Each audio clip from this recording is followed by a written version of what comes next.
Hey everybody, welcome back to the Collector Network. So today's video is going to be another quick pickup video. These are cards that I picked up yesterday and I think maybe 2 weeks ago. I think I bought them all at Hareruya, yeah, in Osaka. So let's get right into it. So right off the top, I have two Serra Angels. They're not the greatest of creatures anymore, but 30 years ago, these were some of the best creatures you could have in the game. 4/4 for 5. Flying. Attacking does not cause Serra Angel to tap. That was pretty crucial 30 years ago. What's interesting is that, so this is 4th edition, this is revised. When I was playing, when I was in middle school, I remember trading my dual lands for revised Serra Angels. Because at the time, a Serra Angel was like $15-20, give or take. I mean, it was money back then to have four of them in your deck, and I had four in my deck that I traded Dolans for, and Dolans were like $10 each. So I was trading like two Dolans for a Serra Angel, which is absolutely wild. Yeah, they didn't hold up in value at all, really. But yeah, 100 yen versus what, 44,000 yen for a Doland or more, right? But hey, that's the way it goes, right? No one could have predicted that Serra Angel was going to get bested. I guess anybody could see that it would eventually, but yeah. So two Serra Angels to go along with the two different themes of revised and fourth edition. I also picked up two Lord of the Pits. Why, I don't know. They were 50 yen each. I think because one, they're pretty clean. I can add them to a collection. And two, I think it was kind of funny the other day. I was watching Open Boosters open a starter deck of revised, and one of his rares was a Lord of the Pit. So who knows what he paid for that starter deck? But I only paid 50 yen for this, so I feel like I won in that regard. So yeah, but it's an iconic card from 30 years ago that you can't go wrong with. Lord of the Pit. It's not the greatest. 7/7 for 7. During your upkeep, sacrifice a creature. If you cannot sacrifice a creature, Lord of the Pit deals 7 damage to you. You cannot sacrifice Lord of the Pit to itself. So not too bad. Probably in like today's meta, you could easily create tokens to sacrifice a creature to it. So, but what's interesting is it doesn't get buried, and it doesn't tap. So if you had some, let's say, some lifelink on it, yeah, that's not too bad. I wonder, actually, you would have to ask a judge, but Lord of the Pit deals 7 damage to you. Spirit Link, you may gain life, or no, sorry, gain 1 life for every 1 damage target creature deals. So Lord of the Pit is dealing the damage, Spirit Link is gaining life, so would that negate it? Probably. I wonder. I think so. That's a combo worth looking into in the future for some deck ideas that I have. I'll talk about that in a minute. But yeah, next card, Spirit Link. Originally printed in Legends, I think, and then reprinted in, I think, revised or 4th edition.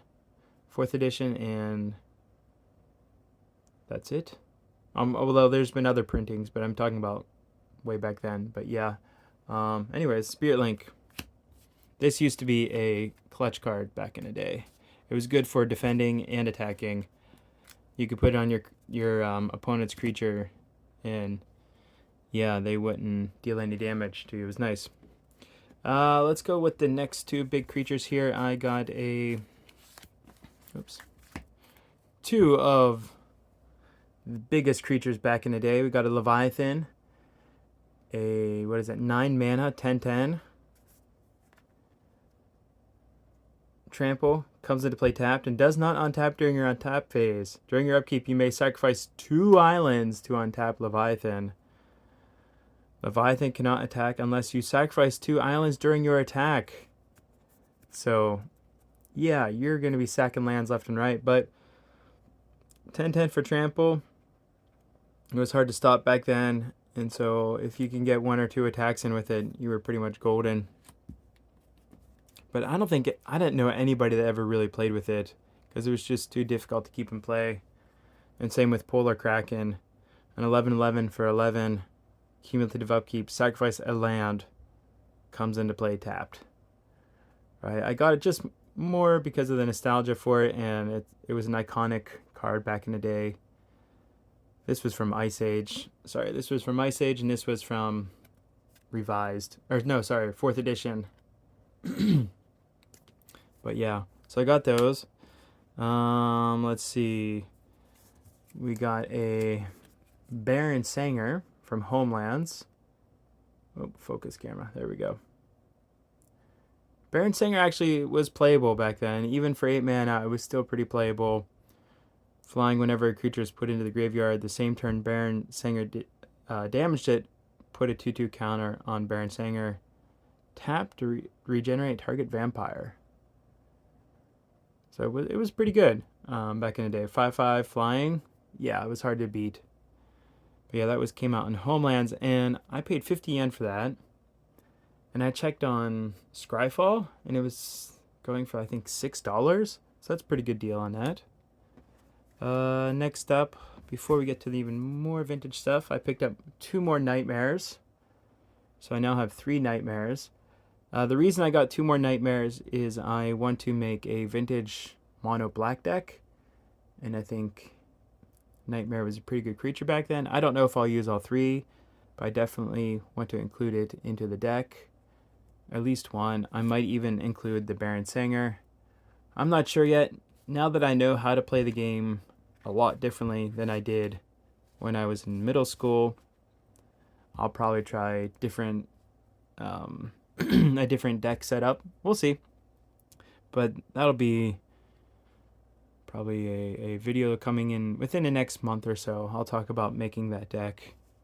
All right, let's get into the more vintage collector stuff, even though this is all pretty cheap. I got a staff of, what is that, Zagon? 50 yen from Antiquities. 4 mana cost. Pay 3. Target creature loses -2 power to end of turn. Creatures with power less than 1 deal no damage, of course. But it's funny that it had to be explained on the card itself. That's how it was back then. We got a Tundra Wolves. 1/1 for 1 first strike. Actually pretty good. It was 100 yen. But that's not a bad card considering a 1/1 for 1 first strike. That's pretty good. And then that'll eventually go into my Legends set. Eventually. That's going to be a long ways off. And then 2 more for the dark. I got Psychic Allergy, which at first I thought this was pretty good. That's an enchantment. It costs 5 to get out. I thought it was good at first until I read the whole thing. Right? When it comes into play, choose a color. During your opponent's upkeep, Psychic Allergy does 1 damage to opponent for each card of this color that he or she controls. Not too bad. That's pretty good. But sacrifice 2 islands during your upkeep or a Psychic Allergy is destroyed. So that's not good. It might be good in a big commander game if people are playing a lot of the same colors and you have a way to, what's the word I'm looking for? Way to bring back your islands. Yeah, it could be okay, but yeah, overall not a great card.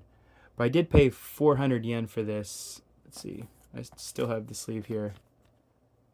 Yeah, 400 yen for it. So, yeah.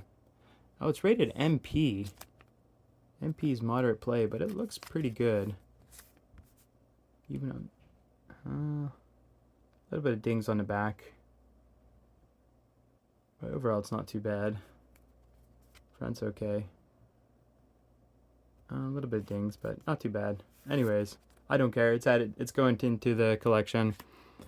And then lastly, we got Necropolis. Bit of a tongue twister to say. I paid 100 yen for that. Not too great, but not too bad. It could be good for I don't know. 5 mana, 0/1 wall, but you can pay 0, take a creature in your graveyard and remove it from the game.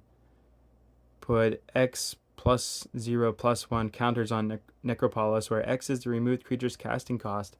So I guess if somebody targets a creature in your graveyard, you can remove it at instant speed and pump up your wall, but you know, the 5 casting costs just isn't that good. But yeah. Anyways, these are the cards I picked up in the past 2 weeks or so. Nothing too exciting, but more for the collection purposes. Yeah, these will be added to collection. These will be played with. And I'm not sure what I'm going to do with all these just yet. But anyways, thanks for watching. I appreciate it. Look forward for more videos coming soon. I plan on making some deck building videos soon, and probably more set progression videos. But anyways, thanks for watching. I'll catch you next time. Peace.